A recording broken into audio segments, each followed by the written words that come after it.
जब ऐसे हालात को देखा गया कि जलसा होने वाला बिल्कुल टाइम करीब आ गया, तो सबों को हमने बैठाया और सारी बातें हुई। राजनीतिक देखिएगा किसे कहते हैं, और इन बातों को आपको बहुत ही ज्यादा गौर व फिक्र के साथ सुनना है ना। कि जब इन लोगों ने देखा कि इन लोगों ने हमें हाँ मिलाया, बाज़ाब्ता 40-50 आदमियों ने जो है चंदा भी लिखवाया, सब राजी थे, किसी को कोई एतराज नहीं। ये नाम निहाद राजनीतिक और नाम निहाद एजुकेटेड और जिम्मेदारान कौम के, जिन्हें मास्टर मुजाहिदुल इस्लाम कहा जाता है, मास्टर मजहरुल हक साहब कहा जाता है, मुंशी कलीमुद्दीन साहब कहा जाता है, या फिर मुफ्ती दिलशाद के नाम से जाना और पहचाना जाता है। ये बाकी सब जो है ना खिलौने हैं, इन्हें जैसे जैसे खिलाया जाता है, जैसे जैसे घुमाया जाता है, वो इशारों पे नाचने वालों में से हैं, है ना। जैसे बंदर को नचाया जाता है ना, वो बंदर को नचाने वाले कहते हैं कि नाच, तो वो नाचता है, कहता है रुक तो रुकता है। वैसे ही जो है नचाने वाले इधर ये लोग चारों और नाचने वाले इधर बाकी सब, पूरे जो भी उनके इशारे पे नाचते हैं वो सब हैं। लेकिन अब उनका खेल खत्म होने वाला है। अब आदमी समझने लगे हैं, वो चिल्लाते रहते हैं लेकिन कोई सुनने वाला नहीं है। और जो भी कहते हैं कि अब जो है तुम क्यों नहीं साथ देते, तुम क्यों नहीं साथ देते, ऐसा वैसा, तो कहते हैं कि तुम जानो तुम्हारा काम जाने, क्योंकि तुम्हारा पर्दाफाश हो चुका है, तुम्हारी राजनीति की रोटी खत्म हो चुकी है, अब तुम्हारी राजनीति की रोटी नहीं चलने वाली है। हजरात मोहतरम, जब बात आती है 2023 के जलसा, तो जलसा में जो भी पहली मीटिंग है ठाठी मस्जिद में हुई, फिर जो है लपटोलिया स्कूल में हुई मीटिंग, और उसमें सबों ने बैक ज़बान होकर के कहा कि जलसा होगा। सुबह में मस्जिद में, लपटोलिया मस्जिद में मीटिंग हुई, जलसा होगा, और उलमाए कराम आधे आपके आधे हमारे, इस तरह की जो भी करना था सारी बातें फाइनल हुई। और उस पर आज भी मैं टिका हुआ हूँ, क्योंकि मैं गुलाम मोहम्मद हूँ, उस नबी का सच्चा गुलाम हूँ कि वादे को खिलाफ नहीं चलते। मैं उसी नबी का गुलाम हूँ जो ज़बान से निकल गई, जो वादा किया है तो मरते दम तक बोलता रहूँगा और निभाता रहूँगा। समझ में आई? मैं तुम जैसे गद्दार और धोखेबाज नहीं हूं, तुम जैसे जालिम और जाबिर नहीं हूं, बल्कि हम सच्चे गुलामे नबी हैं। मरेंगे तो नबी के लिए, जिएंगे तो नबी के लिए। तुमने सोचा क्या है, क्या समझ करके रखा है तुमने कि जिस तरह से सबों को नचाते हो वैसे ही तुम मुझे भी नचाओगे? नहीं नचा सकते तुम मुझे। तुमने समझ के क्या रखा है? गालियां बक दोगे, तानाशाही दिखा दोगे, और ऐसी ऐसी गालियां कि शैतान भी शर्मा जाए। तोबा तोबा तोबा तोबा, अल्लाह की पनाह तुम जैसे इंसानों के ऊपर। और जो लोग तुमसे राबता रखते हैं, कांटेक्ट रखते हैं, उन लोगों को भी मैं जो है उन लोगों के ऊपर भी ऐसे इंसानों के साथ रहने पे जो है ताज्जुब करनी चाहिए। ये कौन ऐसा इंसान है जिसकी जबान पे कौन है चचा मेरा, कौन है चाची, कौन है दीदी, कौन है फूफू, कौन है फूफा, कौन है मेरा रिश्तेदार, किसी का तमीज तक नहीं। सबों के सामने में गालियां और बदतमीजियां। अरे अगर हिम्मत है, कलेजे में दम है, तो मैं वीडियो बना रहा हूं और मरते दम तक बनाता रहूंगा। हिम्मत है तो मेरे पास आओ। अगर झूठे नहीं हो, गद्दार नहीं हो, धोखेबाज नहीं हो, कौम का दुश्मन नहीं हो, तो आओ मेरे पास और मेरी गलती को साबित करो। लेकिन तेरी औकात नहीं है साबित करने की, तेरी औकात साबित करने की नहीं है। क्यों नहीं है? अगर तेरी औकात साबित करने की होती तो तुम मेरे पास आते, लेकिन आओगे नहीं। आज मुखिया बशीरुद्दीन साहब कहां हैं? फट से मुखिया बशीरुद्दीन साहब को फोन करते हो ना, आज वो बेचारे को क्यों नहीं फोन करते हो? क्योंकि उन्हें भी मालूम हो चुका है कि मजहरुल जो है बिल्कुल घटिया इंसान है, नीच इंसान है, गिरा हुआ इंसान है। कलीमुद्दीन साहब भी उससे कम नहीं। और मुजाहिद की जहन की तो फिर बात ही क्या कहना, वो मीठी छुरी है, मीठी छुरी। और उनकी मां के बारे में तो सब जानते हैं कि जबान तीर की तरह, तीर से भी ज्यादा रफ्तार में चलती है। आप कहेंगे कि औरतों को भी बीच में शामिल कर दिया, क्यों ना करें? अरे क्यों ना करें? क्या मेरी बर्बादी में आपके हाथ नहीं है? आइए सामने में एक एक करके जो है सबकी गलतियां कौम के सामने में रखूंगा कि कौन कैसे हैं। कोई नहीं बच पाएगा मुझसे, क्योंकि मैं कुछ तो नहीं कर सकता, लेकिन वीडियो बना करके अवामुन नास तक आपकी आवाज जरूर पहुंचा सकता हूं। तुमने मुझे जान से मारने की धमकी दी है, मार देना। अवाम है, सरकार है, चाहे तो हमें फैसला दे, इंसाफ दे या ना दे। भाई हम तो गरीब आदमी हैं, गरीबों का कौन होता है। लेकिन हाँ, जब दुनिया में सब छोड़ देता है तब मेरा रब कहता है कि ए बंदा तू परेशान क्यों होता है, पैदा करने वाला मैं हूं, जान की बख्श, जान को देने वाला और जान लेने वाला भी मैं ही हूं। और मुस्तफ़ा सल्लल्लाहु अलैहि वसल्लम कहते हैं कि ए बंदा तू परेशान क्यों हो रहा है, बेकसों का कस मैं हूं, बेबसों का बस मैं हूं, बेसहारों का सहारा मैं हूं, बेचारों का चारा मैं हूं, गरीबों के साया मैं हूं, यतीमों का हमदर्द मैं हूं। तो तू घबराता क्यों है, दुनिया में कोई रहे या ना रहे, तेरा मुस्तफ़ा, तेरा नबी हमेशा तेरे साथ है। इनका या रसूलुल्लाह, जिनके साथ में अल्लाह उसके रसूल का करम हो, रहम हो, फिर वो दुनिया से कैसे घबरा सकता है। बिल्कुल नहीं। इसलिए मैं अपनी किस्मत पे नाज करता हूं। मेरे पास माल नहीं है, दौलत नहीं है, शोहरत नहीं है, लेकिन मोहब्बत मुस्तफ़ा जरूर है, अकीदत मुस्तफ़ा जरूर है, अल्लाह का खौफ जरूर है। इसलिए हम झूठ नहीं बोलते, चुगलखोरी नहीं करते, दगेबाजी नहीं करते, और सियासत में राजनीति में आकर के हम दीनी कामों में रुकावट नहीं पड़ते। और तुम जलसे को रोको भी, और फिर जो है हिस्सेदारी तलाश करो ट्रस्ट में, कि ट्रस्ट में जितना माल हो हिस्सेदारी चाहिए आधा। और जब उधर से फ्री हो गए ना, फिर क्या करोगे, जब तुम्हारा ये काला कारनामे को जो है जब कौम के बीच में रखा जाए, तब तुम क्या करोगे मालूम है, ये करोगे कि तुम गालियां दोगे, तुम आवाम को बहकाने की कोशिश करोगे। लेकिन आवाम समझ चुकी है कि आवाम को बहकाते हो ना, कोई समझ आ रहा है तुम्हारे साथ, नहीं आ रहा है ना। अब आगे कोई नहीं आने वाला है, आगे आस्ते आस्ते, एक साथ तो नहीं संभलेगा, लेकिन आस्ते आस्ते सबकी समझ में आ रही है। और एक दिन याद रखना, मुखिया बशीरुद्दीन साहब भी अलग हो जाएंगे, जब आपके काले कारनामे उनके सामने भी पहुंचेगा तब, है ना। क्योंकि आपके काले कारनामे उन्हें नहीं पता चला, इसलिए शायद कि वो भी आपके बहुत करीब हैं। लेकिन याद रखिएगा, आप चारों, मुफ्ती दिलशाद, मोहम्मद कलीमुद्दीन साहब, मास्टर मजहरुल हक साहब और मास्टर मुजाहिदुल इस्लाम साहब, आप लोगों ने मुझे ये कहा है कि आप मुझे मरवा दोगे, टांग हाथ तुड़वा दोगे, गुंडे लगवा करके कत्ल करवा दोगे, गोली मरवा दोगे। मरवा दो भाई, आपके पास जो है पैसे हैं, आपके पास जो है बहुत ऐसे राजनेता आपके सर पे जो है साए की तरह घूम रहे हैं, आपके पास गुंडे हैं, मवाली हैं, आप कुछ भी करवा सकते हो, कहीं भी करवा सकते हो।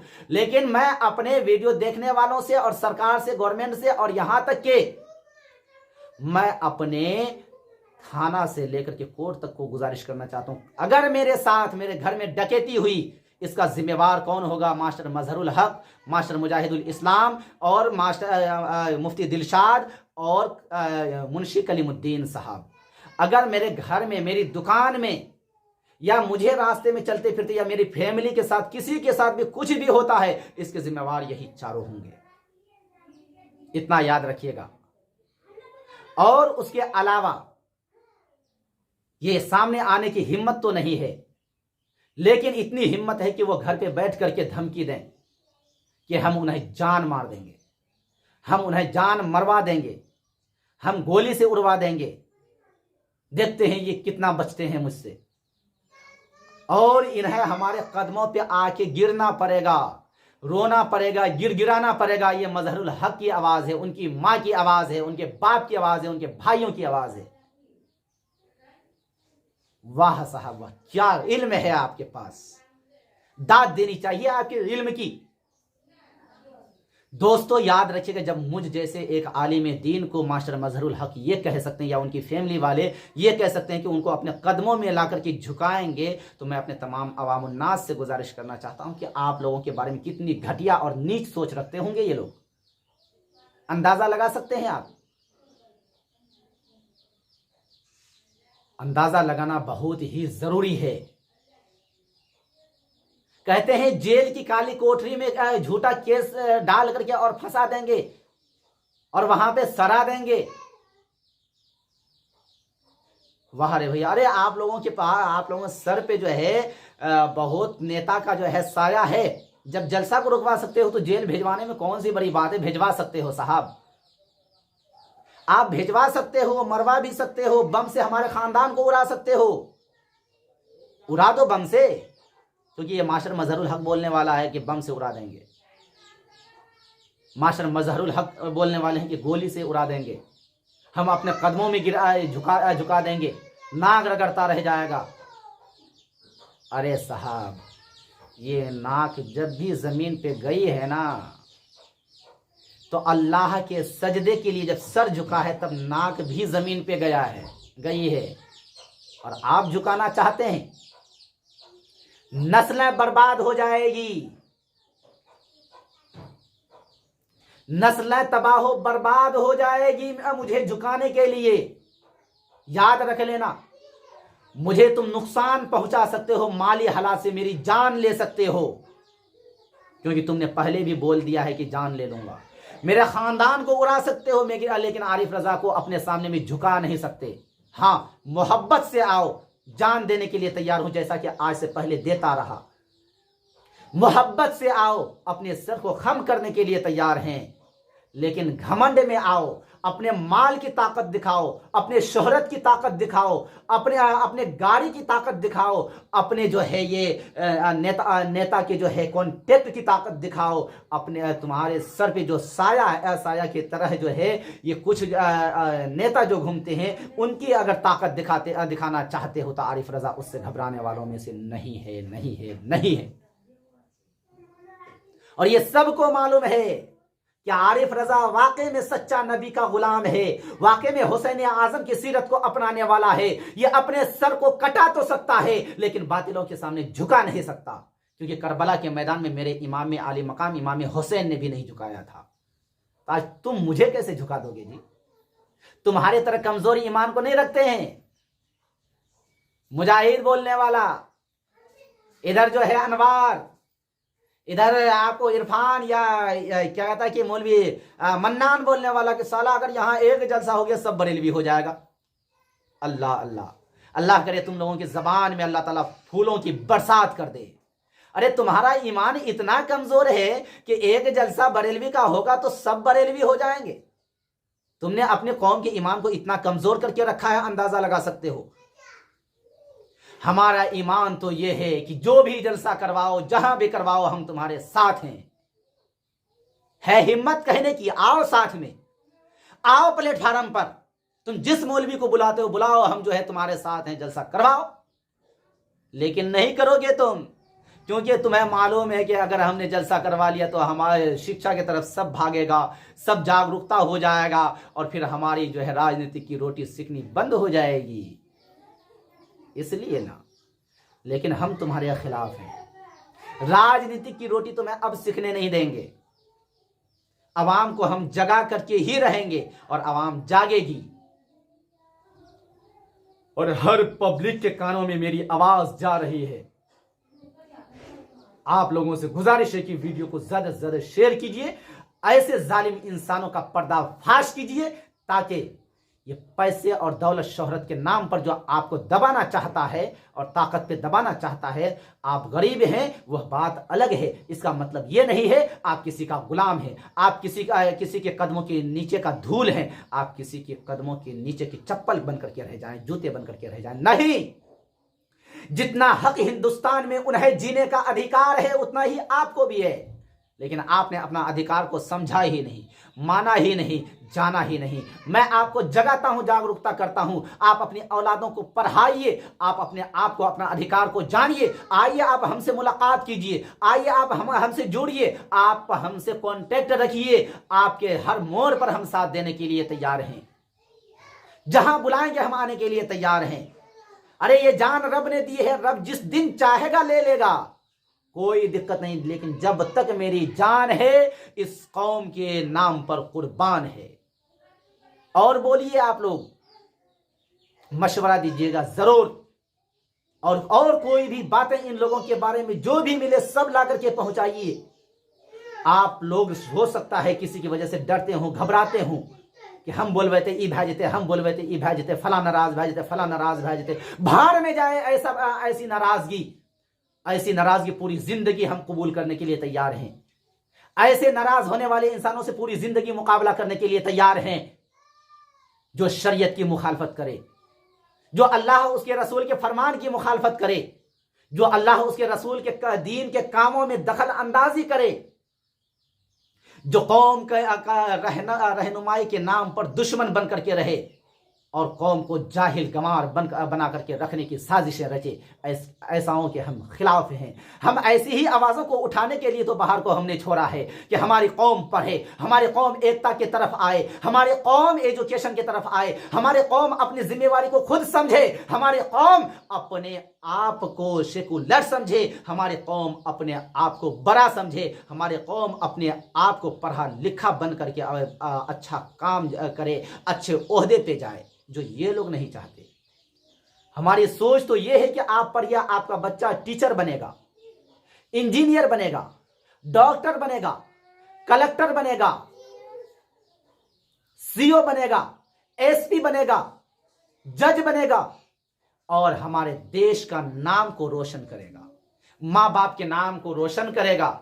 हमारी आवाज, हमारी चाहत, हमारे दिल के अरमान तो ये है। इसलिए हमने हजारों रुपए वहां पे बाहर कमाने के बावजूद, आप लोगों को मालूम है कि हम क्या कमाते थे, कैसे क्या रहते थे, सब कुछ को हमने छोड़ा।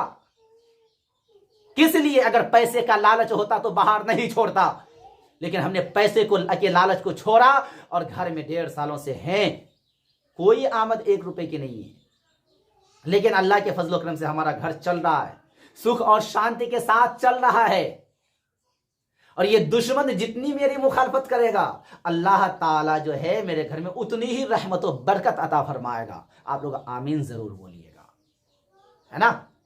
इसलिए हम इनसे नहीं घबराते, हमें डर तो होता है सिर्फ अल्लाह से। अगर अल्लाह नाराज हो गया तो फिर क्या होगा? हमारे रसूल प्यारे मुस्तफ़ा सल्लल्लाहु अलैहि वसल्लम हमसे नाराज हो गए तो क्या होगा? इसलिए ऐ मेरी कौम, आप मेरे करीब आइए, आप हमारे अजहरी पब्लिक स्कूल में अपने बच्चों को एडमिशन करवाइए और अच्छी तालीम, अच्छी शिक्षा दिलवाइए। और जब आपके बच्चे पढ़ेंगे तब देखिएगा इन लोगों के कैसे भूत भागते हैं, कैसे तिल मिलाते हैं ये लोग। आप तो पहले साथ तो आइए, करीब तो आइए। मुझे मालूम है कि अक्सर लपटोलिया वाले आदमी हमारे साथ हैं, इसमें कोई शक नहीं, लेकिन ऐसे जालिमों की वजह से बेबस और खामोश हैं। ठाठी वाले अक्सर साथ हैं, लेकिन मालूम नहीं इनकी क्या मजबूरियां हैं कि चुप रहते हैं। ठीक है, रहका वाले भी अक्सर साथ हैं, आज भी जाते हैं तो उनके आंखों में आंसू आ जाते हैं जब जलसा रोका गया तो, और कहते हैं कि 83 वाले, ठाठी वाले या ये पूरे इलाके वाले इतने जालिम हैं कि यहाँ कभी जलसा नहीं हुआ और जलसा जब करवाने लगे आप तो उस पर रोक लगा दिया। इतने बड़े जालिम हैं, बोलते बोलते जो है मर्द हो या औरत हो उनके आंखों से आंसू जारी हो जाते हैं। अंदाजा लगा सकते हैं जिन्होंने ये देखा हमारे गांव, हमारे समाज में जलसा होने वाला है और जलसा ना होने की वजह से उनके दिल में इतना दर्द कि उनके आंखों में आंसू आ जाते हैं। लेकिन जब मैंने पूरे कौम के लिए आवाज को उठाया तो मेरे आंखों में कितने आंसू आते होंगे।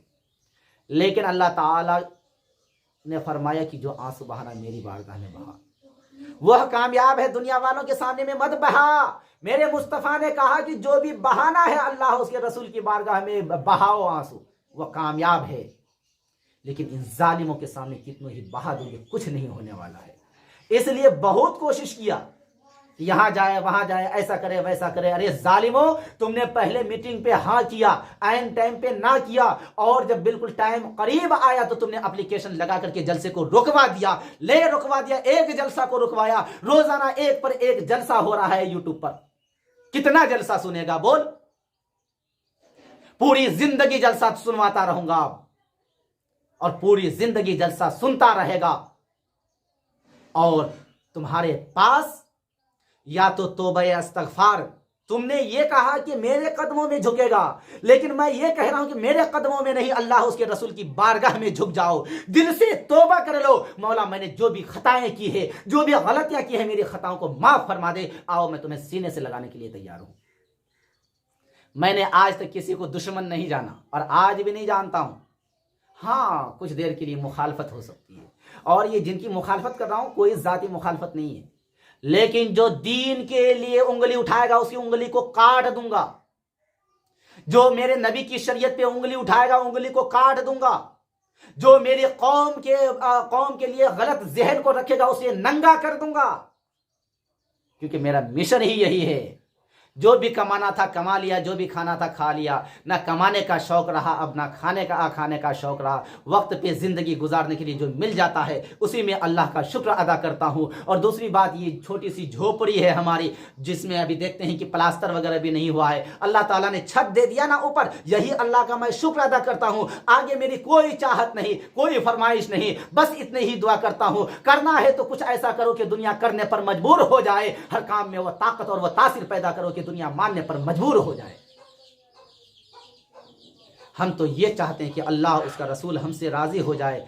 कौम जहाँ तक हो सके, जिस तरह से हुजूर सल्लल्लाहु अलैहि वसल्लम अपने कौम की रहनुमाई करते थे, अपने कौम के हमदर्द बन करके अपने कौम को जो है बताते थे, समझाते थे और पढ़ाते थे, सब कुछ करते थे। हम हुजूर की सुन्नत को जिंदा रखने के लिए और अमल में लाने के लिए हमने यहाँ तक कदम उठाया है। अब आपकी बारी है, आपकी जिम्मेवारी है कि आप हमारे कंधे से कंधे, आवाज़ से आवाज़ मिला करके कितना और कदम से कदम मिला करके कितना साथ देते हैं। और अगर आप हमारे यूट्यूब चैनल पर नए हैं तो हमारे यूट्यूब चैनल को सब्सक्राइब कर दीजिएगा, बेल आइकन घंटी को दबा दीजिएगा, वीडियो को ज्यादा से ज्यादा लाइक और शेयर कीजिएगा। और इसके साथ साथ आप मुझे ये भी जरूर बताते चलिएगा, अगर आप हमारे उरूस फातिमा एजुकेशन वेलफेयर ट्रस्ट से जुड़ना चाहते हैं तो इस यहाँ पे आपको वीडियो के शुरू में भी और जगह जगह पे और उसके नीचे भी आपको जो है ट्रस्ट का जो है मोबाइल नंबर मिलेगा, जिससे आप पे फ़ोन कर सकते हैं, व्हाट्सएप कर सकते हैं, और पे फ़ोन पे आप पेमेंट कर सकते हैं, और गूगल से पेमेंट कर सकते हैं। जिस तरह से चाहें आप पेमेंट कर सकते हैं, और आप उसी नंबर पे आप मुझसे राबता भी कर सकते हैं। और वह नंबर क्या है मालूम है आपको? अगर नहीं है तो सुनिए, 8294777694, यानी कि 8294777694। इस नंबर पे आप हमसे कांटेक्ट कीजिए, राबता कीजिए और ट्रस्ट को मजबूत कीजिए और इन बातिलों से महफूज रहिए। इसी में आपकी हमारी इज्जत भी है, जिंदगी भी है। इज्जत देने वाली ज़ात अल्लाह की है, इसकी क्या औकात है? कोई औकात? कोई औकात नहीं है दोस्तों। इसलिए अल्लाह से खुश रहे, अल्लाह से जो मांगना है अल्लाह से मांगिए। ये लोग कहते हैं नहीं जो मांगना है अल्लाह से मांगिए, हम तो कहते हैं कि अल्लाह से मांगिए, लेकिन वसीले से। ये लोग कहते हैं कि नहीं डायरेक्ट अल्लाह से। तो दोस्तों इन्हीं की बात मानिए, डायरेक्ट अल्लाह से मांगिए। तो इनके पास आप क्यों जाते हैं? इनके पास जाना बंद कीजिए, इनकी दुकानों को बंद कीजिए, चापलूसी की दुकानों को बंद कीजिए, राजनीतिक की दुकानों को बंद कीजिए और अच्छे कामों के लिए अच्छे रास्ते पे, अच्छी जगहों पे आइए। आरिफ रजा हमेशा आपका साथ है। आरिफ रजा हमेशा आपके मदद के लिए तैयार है। आरिफ रजा जहां भी कहेंगे, जिस काम के लिए कहेंगे, आरिफ रजा हर हाल में आपका सपोर्ट करने के लिए तैयार है। और कोई बात हो तो बताइएगा आप लोग।